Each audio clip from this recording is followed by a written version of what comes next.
성경 말씀 함께 보겠습니다. 함께 보실 말씀은 로마서 12장 1절 말씀으로 함께 말씀을 보시도록 하겠습니다. 로마서 12장 1절 한 절입니다. 다 같이 한 목소리로 함께 말씀을 합독하도록 하겠습니다.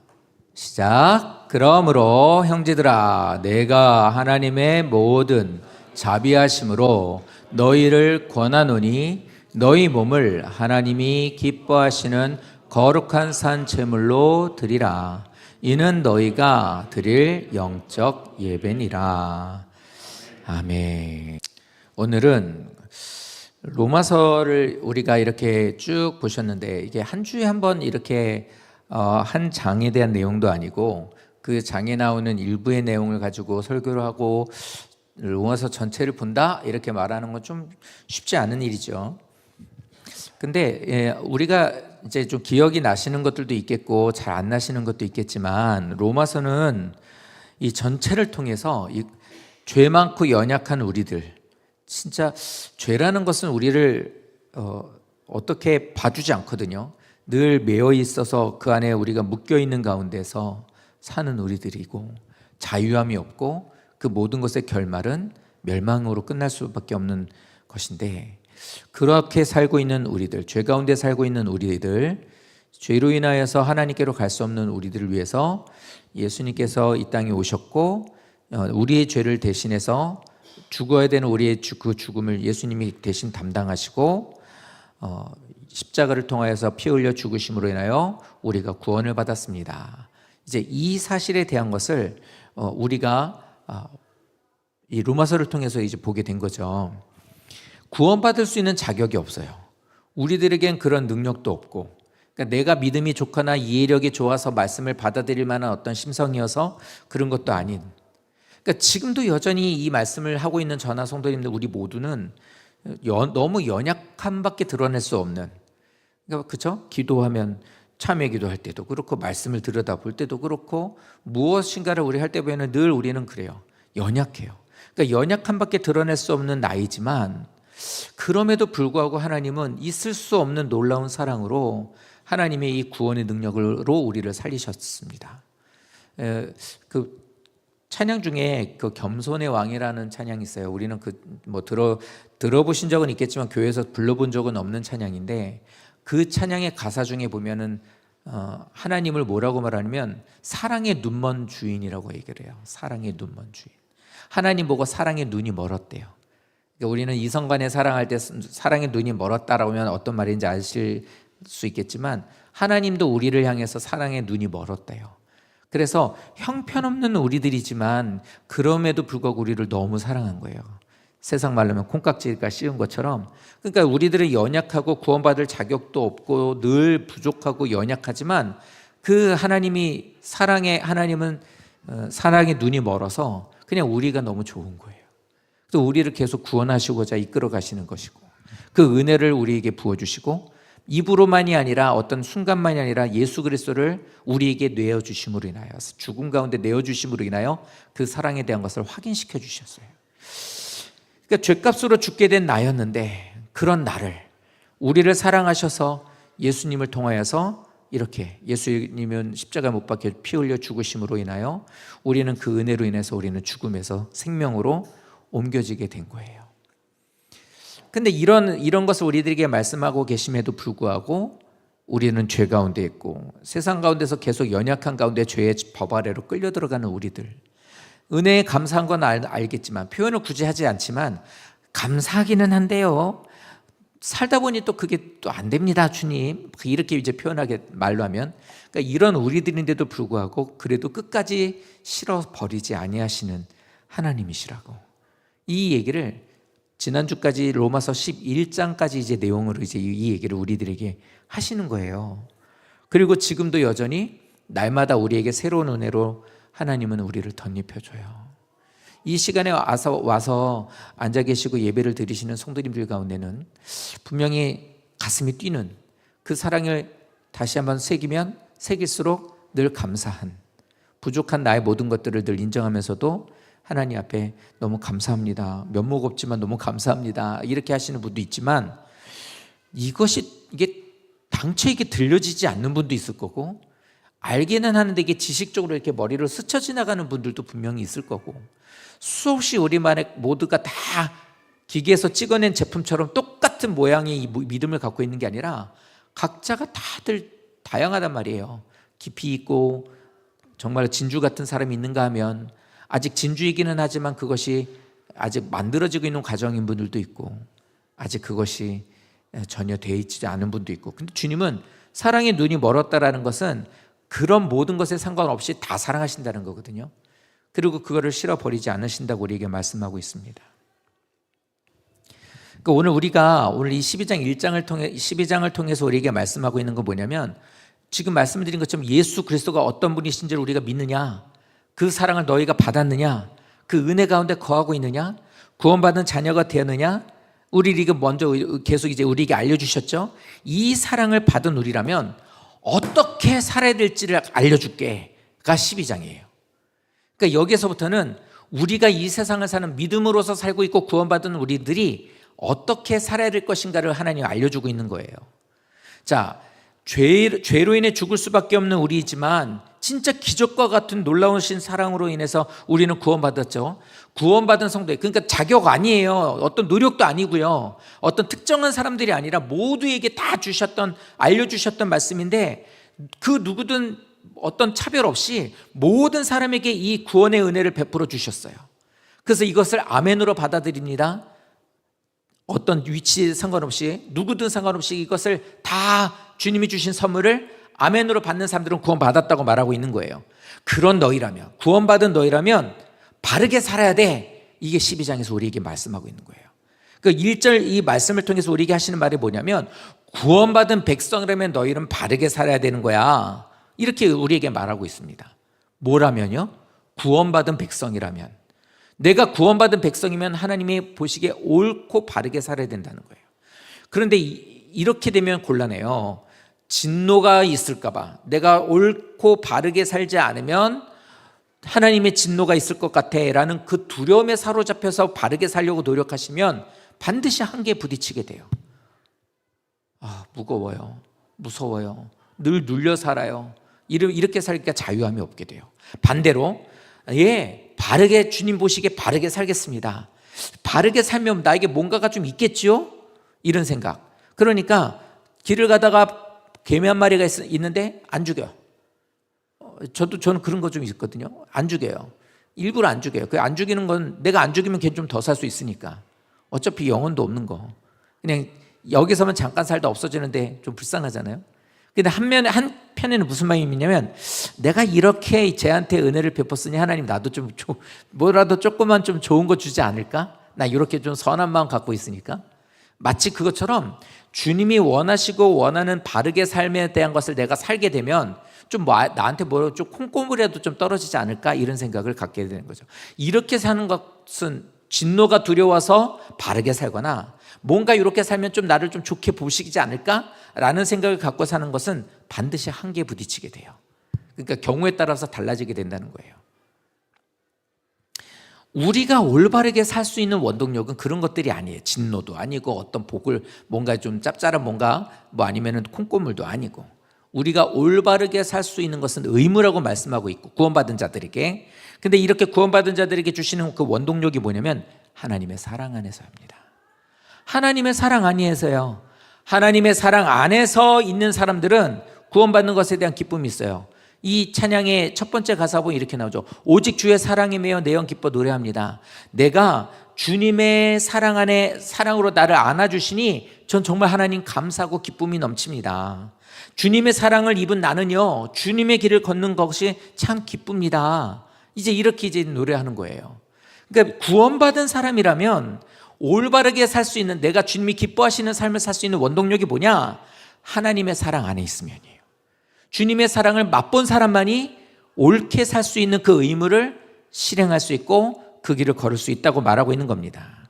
자, 이 말씀을 이제 근본적으로 이것을 우리들에게 말하고 있어요.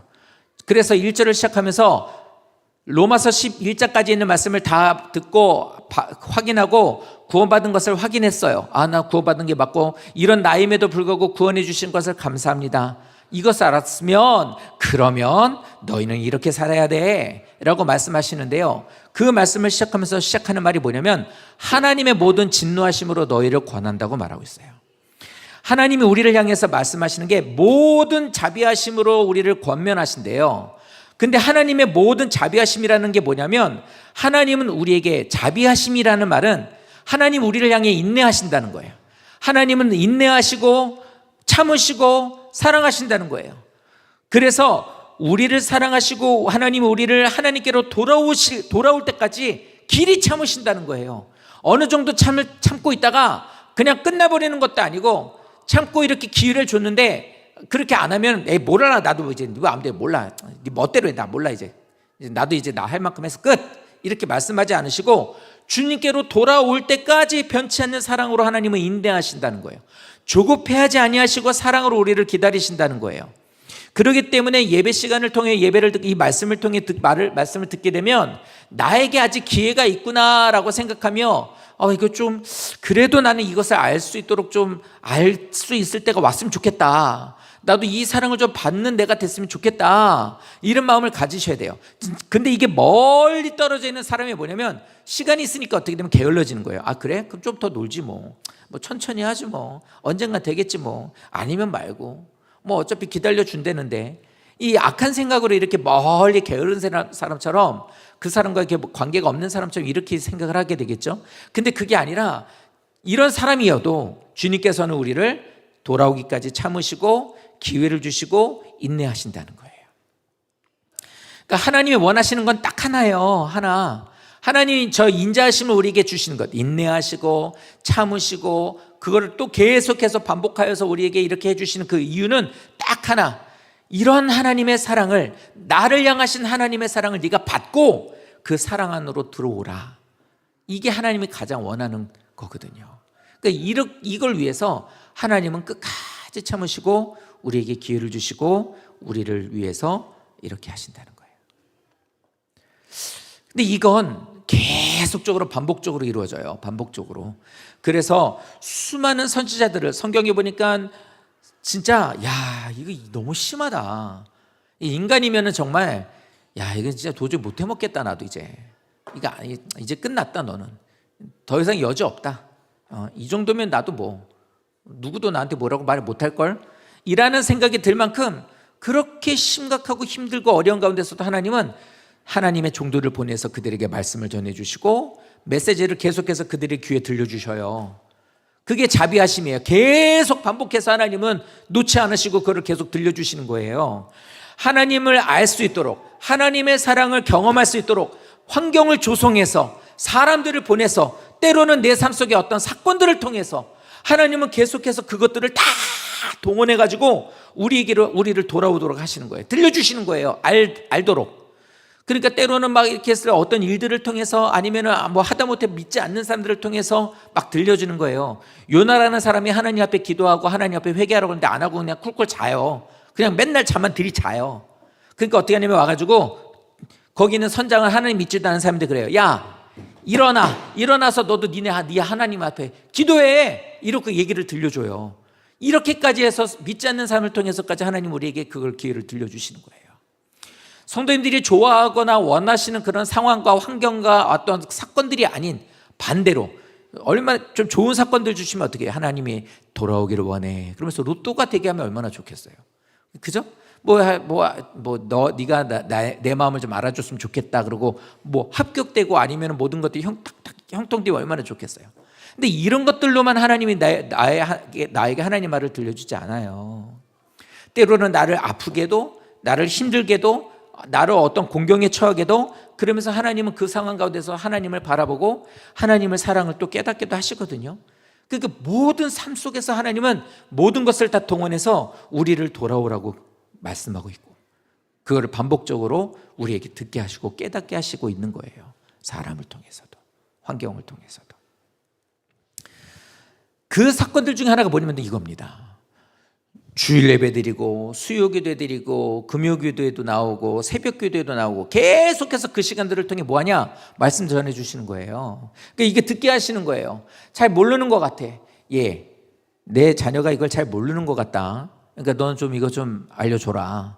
이게 우리에게 주시는 말씀으로 또 들려주고 또 알게 하시고, 이렇게 성도님들 하나님이 이렇게 계속 알려주세요. 근데 성도님들, 그런데 이렇게까지 하시는데 성도님들 이러실 때 있잖아요.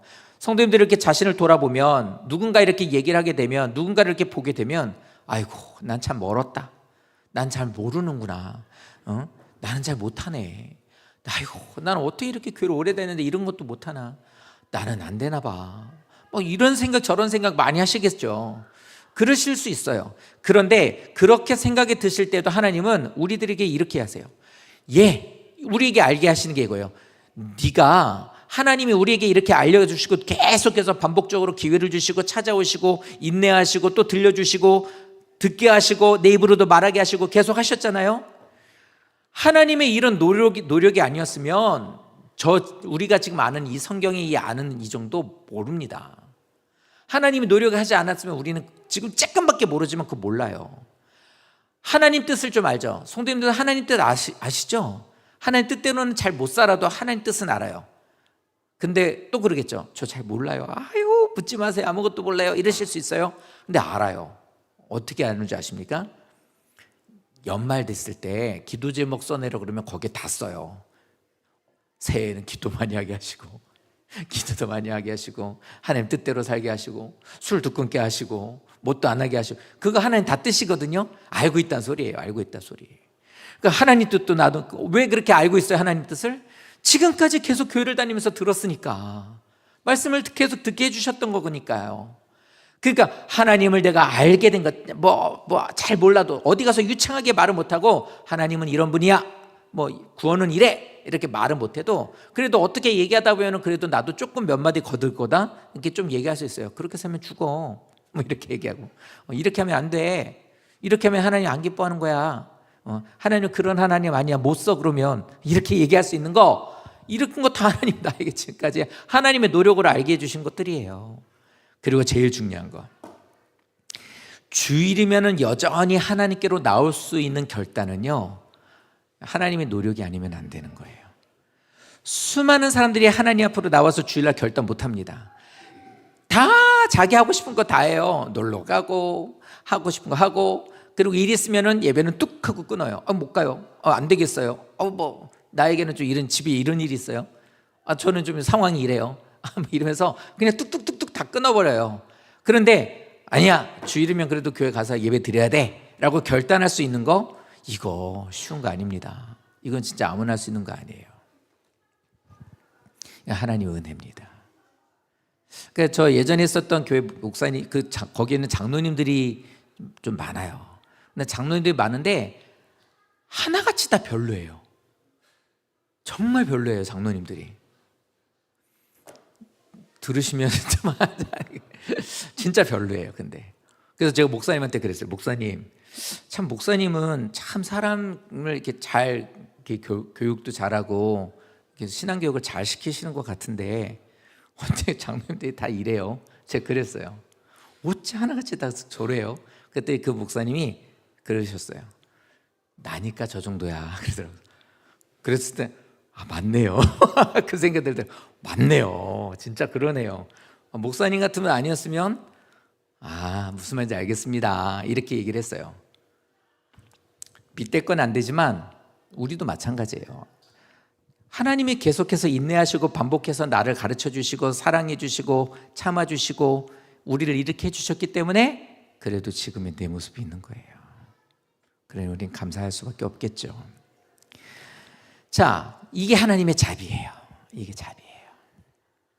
하나님의 자비하심, 인내하시고 참으시고 사랑의 눈이 멀어서 계속해서 하나님은 반복하여서 계속해서 그 소식을 우리에게 들려주셔서 주님께로 나오고 구원받을 수 있도록 계속 요청하시고 우리를 초청하시는 것. 근데 그것을 너희를 권한다, 우리에게 권한다라고 말합니다. 근데 권한다라는 것은 믿어, 교회 가야지, 그래도 하나님이 원하시는 대로 살아야지 라고 하는 권면하다라는 뜻보다도 저 권하노니라는 말은 위로하다라는 뜻이에요. 그러니까 무슨 말이냐면 저렇게 하나님의 인도하신 가운데 바울은 자기가 그 하나님의 사랑을 받았거든요. 하나님의 그 은혜를 받았어요. 그래 알아요 이제. 우리는 철들기 전에는 잘 모르잖아요. 학생들한테 물어봤어요. 너는 맨날 그렇게 엄마가 뭐 레슨 해주고 뭐 하고 싶은 거 학원 보내주고 이러는데 너 학원비 그거 고민해 본 적 있니? 뭐 이렇게 물어보면 그냥 눈만 멀뚱멀뚱 뜨고 있죠. 이번 달은 내가 우리 아빠가 엄마가 잘 살 수 있을까? 좀 일하시는 거 별 문제 없을까? 좀 이렇게 힘들게 일하시는데 내가 뭐라도 좀 해주고 이런 생각하니? 다 눈만 멀뚱멀뚱해요. 그런 걱정 안 하지? 걔는 그런 걱정 안 해요. 그냥 맨날 배고프면 노래 부르고 하고 싶으면 사달라고 졸라대고 그러죠. 그게 어떻게 보면 자식의 특권입니다. 근데 아이가 성장하면서 이제 아이는 변하게 돼요. 우리는 이걸 철든다 그러잖아요. 그러면 그거를 고마워할 줄도 알고 그 돈이 아깝다는 생각에 더 열심히도 하게 되고 또 자기에게 돈이 좀 생기게 되면 그걸 통해 또 부모님에게 고마움을 또 보여주기도 하고 이렇게 되는 거잖아요. 어느덧 뒤를 돌아보니까 우리 아버지는 머리가 하얘지고 이제는 힘이 약해지고 있다는 것도 보이고 맨날 잔소리하고 야단치던 엄마는 어느덧 엄마도 이제 조금 늙어가고 허리가 굽고 있다는 것도 보이게 되고 이런 것처럼 시간이 흐르면서 예수를 믿고 은혜를 받고 있을 때 어느덧 내 뒤를 돌아보면 내게 계속해서 은혜를 부어주셨던 하나님의 그 사랑과 은혜를 내가 보게 되는 거예요. 구원받은 사람들은, 성령이 내 안에 계신 사람들은. 그러니까 바울이 자기의 삶을 돌아봤더니 야, 이거 하나님의 사랑이 아니었으면 안 되는 거였구나. 이런 나 같은 놈도 하나님이 나를 이렇게 붙잡아 주셨구나. 그 은혜로 내가 살았구나라는 걸 알았거든요. 그것을 가지고 사람들을 대하는 거예요. 그러니까 저도 좀 덜 된 것 같아요. 그러니까 어떻게 되냐면 바울이 이렇게 사역할 때 다 믿음 좋은 사람들만 있었겠어요? 바울이 만약에 우리 교회 왔으면 성도님들은 정말 멋있는 사람들 됐겠죠. 근데 좀 제가 바울 같지 않으니까 성도님들도 조금 모자르신 거예요. 그러니까 좀 죄송하죠. 그런데 반대로 그럼 바울이 사역했던 교회들은 다 괜찮은 사람들이었겠나요? 아니요. 정말 별로였던 사람도 많아요. 바울 등쳐먹은 인간도 있고요. 뒤통수 친 인간도 있고요. 교회를 팔아먹으려고 했던 인간도 있고요. 수도 없이 많아요. 그런데 어떻게 했냐면 너희를 권하노니 그럼에도 불구하고 바울은 자기가 받은 그 사랑을 그대로 그 사람들한테 흘려줘요. 그들을 위로하고 그들을 격려해주고 그들에게도 또 참고 누구처럼? 하나님이 자기에게 한 것처럼 그렇게 사랑하고 인내하고 격려하고 참아주고 그 사랑으로 그걸 이루어간 거예요. 그래서 초대교회 때 교회를 세우고 나면은 거기에서 그렇게 세움받은 사람 두고 또 이제 전도여행을 가서 또 거기에서 교회를 세우고 또 거기에서 사람을 또 세우고 또 옮기고 그랬었던 거예요. 자, 그래서 하나님의 자비하심, 하나님의 이 인내하심, 사랑하심으로 그 사랑으로 위로하고 사랑으로 격려하고 이렇게 해서 우리에게 하나님께서 원하는 삶을 살라고 말하고 있는 겁니다. 바울도 그 사랑을 입은 사람이 우리에게 말하고 그 사랑을 입혀주신 하나님도 우리에게 원하는 것을 우리에게 말하는 거예요. 어떻게 해요? 너 구원받은 사람이고 하나님의 은혜 받은 사람이니 너희들 내가 받은 그 사랑을 받은 나로서도 나는 너희들에게 이렇게 격려하고 너희들을 위로한다. 사랑으로 너희를 세우기를 원한다. 하나님 마음, 바울 마음 다 똑같은 거죠. 예수님 마음도. 그래서 우리에게 지금 권하고 있는 거예요. 구원받은 자들아 이렇게 살아야 된다라고. 이 자리에 함께 하시는 성도님들은 이 말씀대로 사셔야 되는 거예요. 이건 의무예요. 어떻게 살라고 말합니까? 다 같이 읽어보겠습니다. 시작. 너희 몸을 거룩한 산 제물로 드리라. 아멘. 제물을 드린다라는 것, 하나님 앞에 제물을 드린다라는 건요, 제물의 상황, 제물의 어떤 요소, 제물의 어떤 그 느끼는 감정 뭐 이런 거 말하지 않아요. 그러니까 제물은 정결해야 되고 흠이 없는 것이어야 되고 반드시 그 제물은 죽여야죠. 그렇죠? 제물에게 물론 죽이기 전에는 미안하죠. 어우 양아 미안해, 소야 미안해, 나 때문에 내 죄를 위해서 네가 죽는구나 이렇게 된 것은 그 미안한 마음은 있겠지만 제물로 드려지게 된 이상 하나님 옆에 올려드리고 드려지게 되는 거면 뭐냐면 이젠 제물이 아니라 딱 목적은 하나예요. 하나님께서 기쁘게 받아주시면 좋겠습니다예요. 그게 제물이에요. 그러니까 제물을 드린다는 것은 너희 몸을 제물로 드리라잖아요. 앞에 있는 거 끝에 있는 거 딱 가운데 거 떼어버리면 너희 몸을 하나님께 제물로 드리라예요. 그런데 그 말은 뭐냐면 너희의 삶을 하나님이 받으실 만한 삶으로 드리랍니다. 몸을 드리라는 것은 우리 육신, 그러니까 와서 앉아서 예배드리는 것도 온전하게 예배드리는 것도 그것도 틀린 말 아니에요. 그러니까 예배드리실 때 와가지고 조금 새 옷 입고 오시는 게 아니라 그래도 깔끔하게 이렇게 오시면, 우리 교회도 이렇게 보면 집사님 중에 젠틀하신 분 있죠. 이렇게 보면 늘 깔끔하게 오시는 분이 있죠. 그렇게 하시는 거 그것 맞아요. 우리들의 몸의 형식에서도 내용이 나오는 거니까 그거 맞죠. 근데 그것도 맞지만 더 중요한 건 뭐냐면 너희 몸을 하나님께 제물로 드리라는 몸이란 내 인격 모든 것들을 다해요. 내 성격, 나의 감정, 나의 소유, 나의 헌신, 이 내 모든 것들을 다해서 하나님 앞에 드리라. 나의 모든 것. 그래서 내가 기분에 따라서 아니면 우선순위에 따라서 교회 가고 싶으면 가고, 가기 싫으면 안 가고, 의미 없으면 안 가고, 축구하면 안 가고, 야구 재밌으면 안 가고, 월드컵 할 때는 안 가고 이런 게 아니라 이런 것과 전혀 상관없이 내 삶에 있는 그 모든 것들을 하나님 앞에 드리는 거예요. 그래서 내 마음, 의지, 소유, 나의 모든 능력, 이 모든 것들을, 즉 나의 삶을 하나님이 기쁘시게 받으실 만하게 드리라. 이게 우리에게 요구하시는 삶이에요. 그러니까 하나님이 받으실 만한 모습으로 살아라. 그러니까 뭐냐면 옳게 살라는 거예요. 하나님 보시기에 옳게.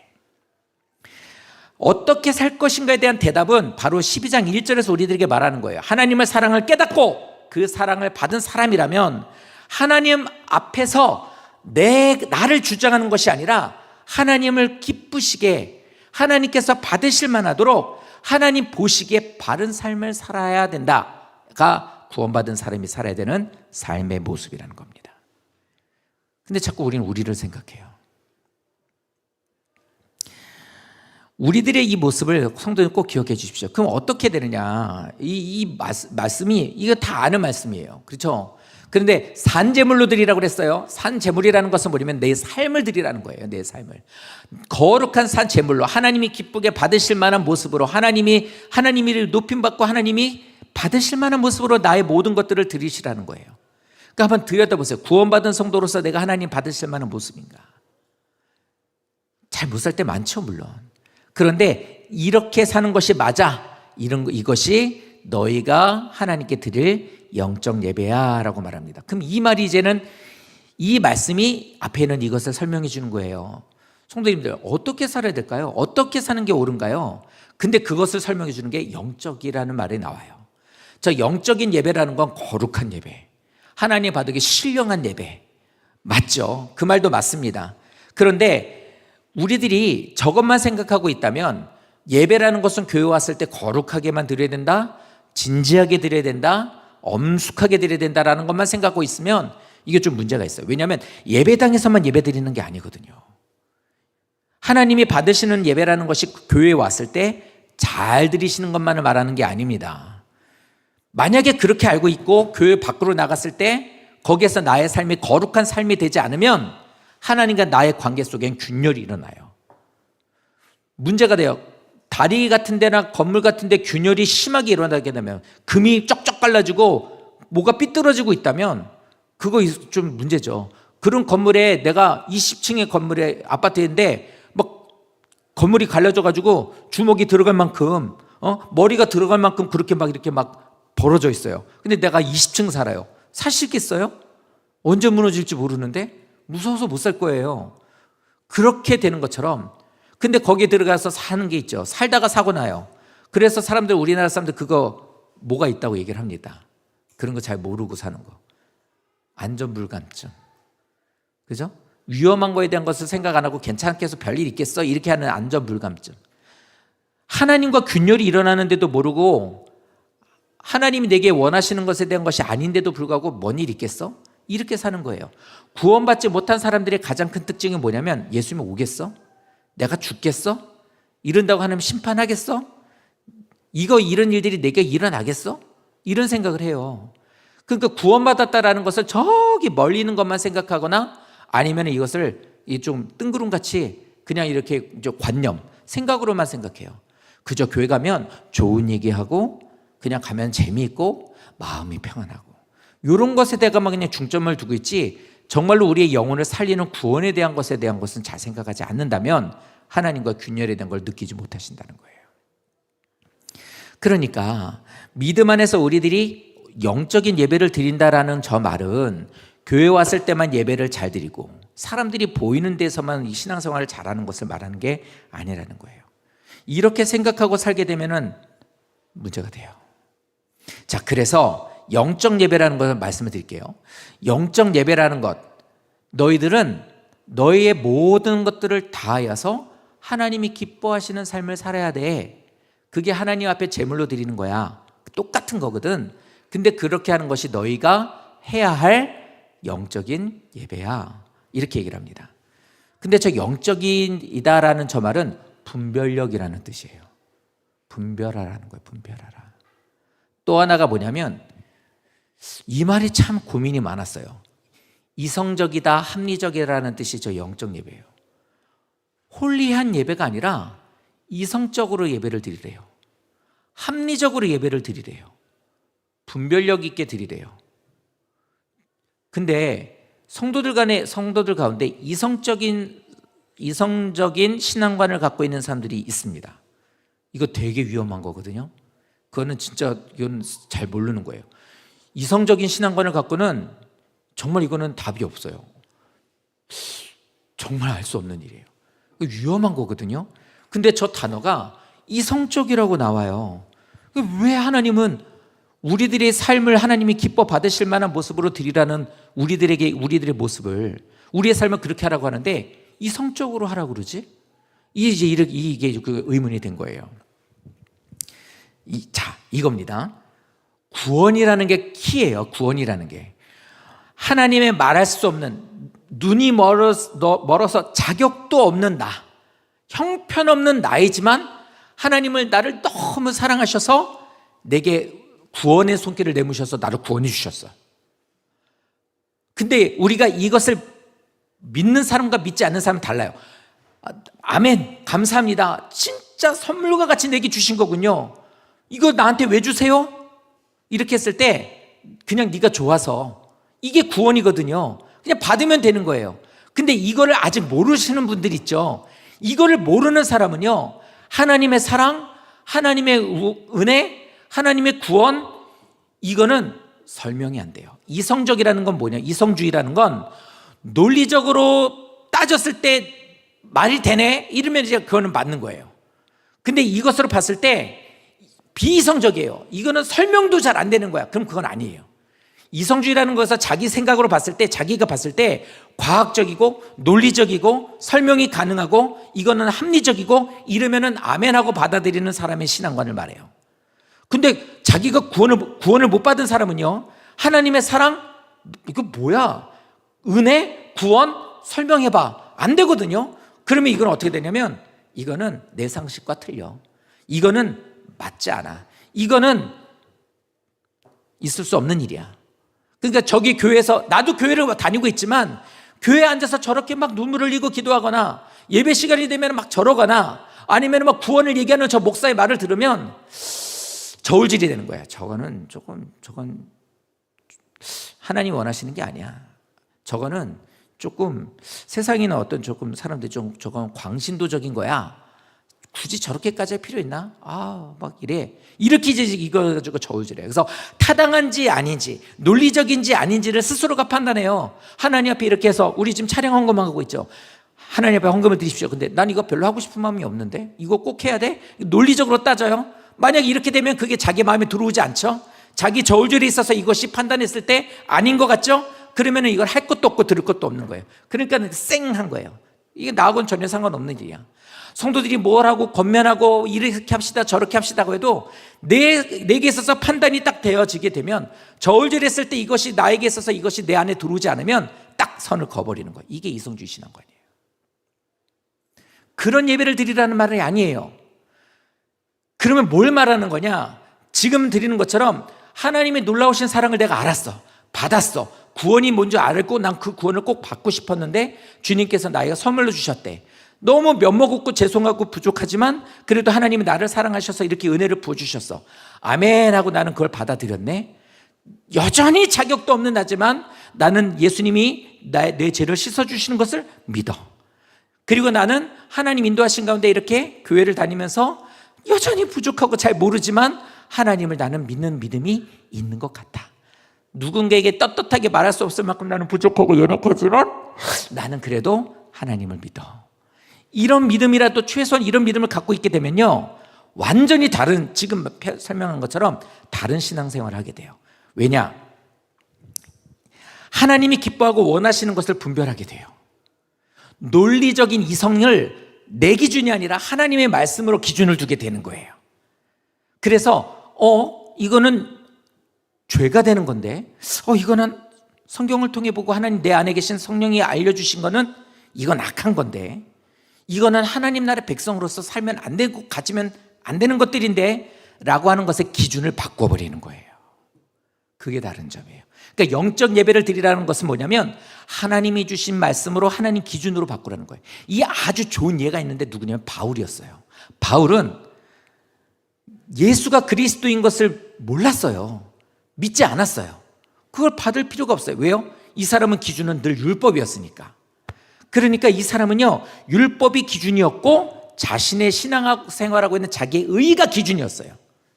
말씀 늘 외우는 거, 하루에 3번씩 꼬박꼬박 기도하는 거, 금식하는 거, 11조 철저하게 드리는 거, 완전 바리새인이었거든요.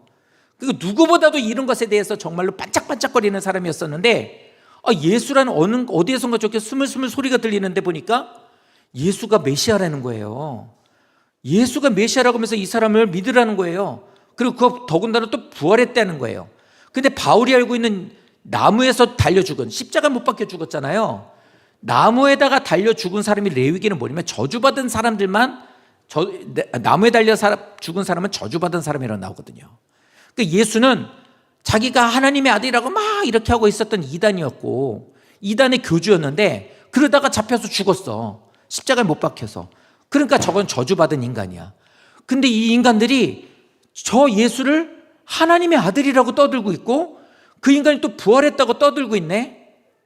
옳아요, 틀려요? 틀리잖아요. 왜 틀려요? 율법이 기준이었으니까.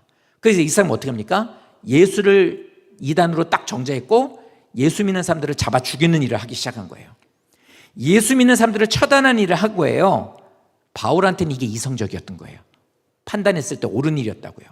이것이 하나님이 기뻐하실 만한 일이라고 생각을 했던 거예요. 그래서 이 일을 열심히 했던 거예요.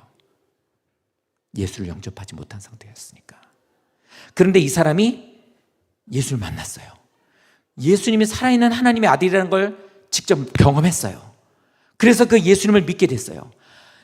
이게 진짜 하나님의 아들이심을 경험하고 그를 만났고 그를 통해서 나 같은 자를 구원했다는 걸 알게 되었어요. 다른 사람도 아니고 예수를 정죄했고 하나님의 아들이 아니고 저주받은 사람이라고. 그리고 예수 믿는 사람들을 죽이는 일에 앞장섰어요. 교회에 가서 불 지르고 성경책 불태우고 이런 일을, 예수 믿는 사람들을 죽이는 일에 앞장섰던 나 같은 사람을 하나님이 구원해 줬고 목사로 만들었어. 이렇게 되고 나니까 어떻게 됩니까? 너무 그 은혜가 크고 감사한 거예요. 그러니까 믿음이 생긴 거죠. 구원받은 자로서. 이렇게 되니까 어떻게 돼요? 이제는 그 사람이 율법이나 자기의 의가 기준이 아니라 하나님의 말씀을 봤더니 하나님의 말씀과 성령님이 자기에게는 기준이 된 거예요. 그래서 하나님 보시기에 옳게 된 것이 진리로 바꾸어지게 되었고 하나님의 말씀이 옳지 않다는 것에 대한 것은 안 하게 되고 하나님이 선이라고 여기는 것은 자기에게 불이익이 있거나 자기가 힘들지라도 그 일들을 하게 된 거였어요. 그러니까 하나님의 기준으로 바꿔지게 된 거예요. 이 말이에요, 이 말. 그러니까 우리가 드릴 영적 예배라는 저 말은 하나님의 말씀을 기준으로 하나님의 말씀이 옳은지 아닌지 하나님께서 그것을 분명히 논리적으로 설명하고 이것을 받아들일 수 있는 것인지를 판단해 보라. 네가 너에게 지금까지 가르쳐 주신 하나님의 말씀을 기준으로 삼아서 분별하라. 그래서 그것을 하나님이 옳다 여기시는 그 길을 걷고 너의 삶을 그렇게 살아라. 이것이 너희가 드려야 되는 예배라는 거예요. 삶이라는 거예요. 로마서 12장 1절 말씀은 예배를 어떻게 드려야 되는지를 말하는 게 아니라 구원받은 자의 삶을 어떻게 살아야 되는지를 우리에게 알려주시는 말이에요. 사랑하는 성도 여러분, 로마서 말씀을 통해 우리는 하나님의 사랑을 이렇게 들었어요.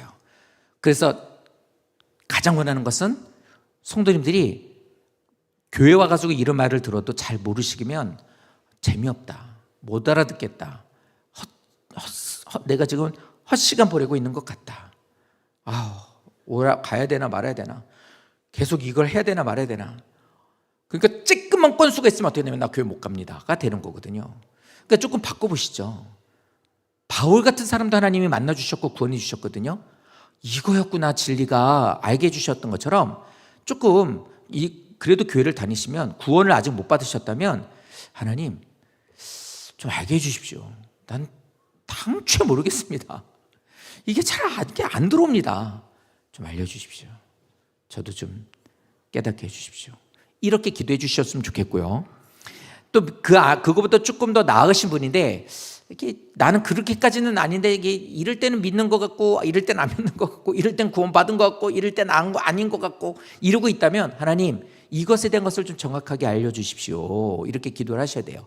그래서 구원받은 성도가 되신 성도들이라고 하면 나 스스로가 난 구원받은 걸 확신해 라고 한다면 모든 삶에 대한 것은 성경 말씀과 성령님이 기준이 된 이성적이고 합리적인 생각으로 분별하셔야 되는 거예요. 그래서 하나님이 원하시는 것에 대한 것은 아멘으로 나가야 되고, 하나님이 아니라고 하는 것은 내 마음이 자꾸 캥기면 안 하셔야 되는 거예요. 이렇게 사는 삶을 살게 되는 것을 한순간이 아니라 하나님이 원하시는 내 삶을 그렇게 드리게 될 때 그게 하나님이 기뻐하시는 삶이 되는 거예요. 이걸 우리에게 오늘 말씀하시는 겁니다. 그러므로 주님의 사랑을 잊지 않고 기억하고 계시고, 삶 속에서 어려움이 있다 할지라도 하나님이 나를 향해 계획을 갖고 계시고 계속 참으시고 인내하시고 그것을 반복해서 이렇게 말씀을 들려주시는 것은 나를 너무 하나님이 사랑하시기 때문이라는 거예요. 그거를 기억하시고 반드시 이 말씀처럼 내 삶이 주님 보시기에 주님을 기쁘시게 할 수 있는 삶, 재물의 목적을 말씀드렸던 것처럼 하나님이 받으실 만한 것만을 목적으로 하고 있는 내 삶이 되기를, 그냥 내 삶에 하나님을 이용하는 자가 아니라 반대로 생각하셔도 얼마든지 성도님들의 삶은 하나님으로 인해 풍요로워질 수 있거든요. 근데 우선순위를 바꿔버리면 안 돼요. 성도님들을 보면 우선순위를 너무 잘 바꿔요. 큰 거에는 되게 잘 알아세요. 근데 자잘한 거에는 잘 몰라요. 그러니까 하루의 모든 삶을 하나님이 원하고 기뻐하시는 삶이 아니라 최선을 다해서 가정일과 자녀들과 내 생활에 되는 것들을 몽땅 다 쏟아놔요. 그리고 하나님 앞에 나아가고 드려야 되는 모든 것은 에너지가 다 빠져버리니까 아무것도 할 수가 없는 거예요. 근데 교회는 와요. 그래도 맡은 사명이 있으니까 그건 감당해. 근데 어떻게 합니까? 그건 다 빠져버리고 그냥 거기 와서 나 그냥 몸만 와서 한대. 최소한의 것만 하고 있는. 늘 말씀드리죠. 우리들이 신앙생활하면서 하나님 앞에 우리 자녀들을 키울 때 하나님 앞에 온전하게 넌 하나님이 우선이 되어야 돼라는 것을 아이들한테 잘 안 가르쳐요. 놀고 즐기고 공부하고 뭐 아니면은 부모하고 함께 이런 것들에 대해서 막 해요. 아파도 놀고 이거 해도 가야 되고 저거 해도 그거는 꼭 해야 되고 누리고 즐기고 함께 즐거운 시간을 가져야 돼. 그런데 어떻게 합니까? 조금만 문제가 있으면 예배 드리는 거 안 해요. 말씀을 듣는 데는 보내지 않아요. 하나님 우선으로 하는 것에 기도하는 것에 대한 것은 뒤로 해요. 근데 이렇게 가르쳐버리게 되면 오늘 이 말씀처럼 하나님이 기뻐하시는 삶을 사는 데 우리가 도와주지 못하는 거예요. 왜요? 나도 그렇게 안 살고 있으니 자녀에게 그렇게 도와줄 수도 없죠. 그러므로 오늘 이 말씀을 기억하십시오. 주님의 사랑으로 나를 이끄신 주님은, 지금까지 이끄신 주님은 내가 주님이 나를 이끄심에 대한 것을 믿고 내 과거의 모든 시간들을 그렇게 이끌어 주셨다는 것을 믿으신다면 앞으로도 그렇게 이끌어 주실 거예요. 그러니 하나님이 기뻐하시는 삶, 하나님이 받으실 만한 재물된 나는 우선순위를 하나님께만 두는 거예요. 그러면 마태복음 6장에 나오는 것처럼 너에게 있어야 될 모든 것들 내가 책임져 줄게가 되는 겁니다. 우리 교회 목적, 우리 교회의 가장 중요한 것, 성도가 됐든 자녀들이 됐든 하나님을 우선으로 여기는 자에게 최선 하나님께서는 그 사람의 삶을 통해 하나님이 높임 받으시는 것을 보이는 거예요. 다른 걸로 하는 게 아니라 보십시오. 저분 보십시오. 저 가정 보십시오. 저 자녀 보십시오. 하나님을 우선으로 했을 때 하나님이 저렇게 하시는 것을 저 사람을 통해 하나님 말씀합니다. 저는 그분이 성도님이 되셨으면 좋겠습니다. 기도하겠습니다. 거룩하신 아버지 하나님, 주님의 사랑 안에서 우리의 삶을 주님이 기뻐하시는 삶으로, 하나님의 기준으로 하나님의 옳게 여기시는 삶을 사는 우리가 되기를 원합니다. 하나님, 세상의 기준도 아니고 내 생각이 기준이 돼서는 안 됩니다. 구원받은 우리는 주님의 말씀이, 나를 구원하신 주님이 내 기준이 되어야만 합니다. 그렇게 주님 보시기에 합리적으로, 주님 보기에 이성적으로, 주님 보시기에 아름다움으로 사는 우리들의 삶이 주님께서 기뻐 받으시는 우리의 삶이고, 그런 삶을 예배로서 하나님 앞에 드리는 것이 하나님이 기뻐하시는 우리들의 삶이라고 말씀하고 있습니다. 교회에 와서만 예배 드리는 것이 아니라 주님을 기쁘시게 하고 말씀을 우선으로 하며 주님의 능력과 하나님의 은혜로서 사는 것이 바로 예배입니다. 우리의 삶이, 우리 가정이, 우리 집이, 우리 자녀들이, 내가 일하고 있는 직장이, 내 심령이 이렇게 하나님 앞에 늘 하나님이 기뻐하시는 온전한 예배를 드리는 우리가 될 수 있도록 인도하여 주시옵소서. 감사드리고 예수님 이름으로 기도드립니다.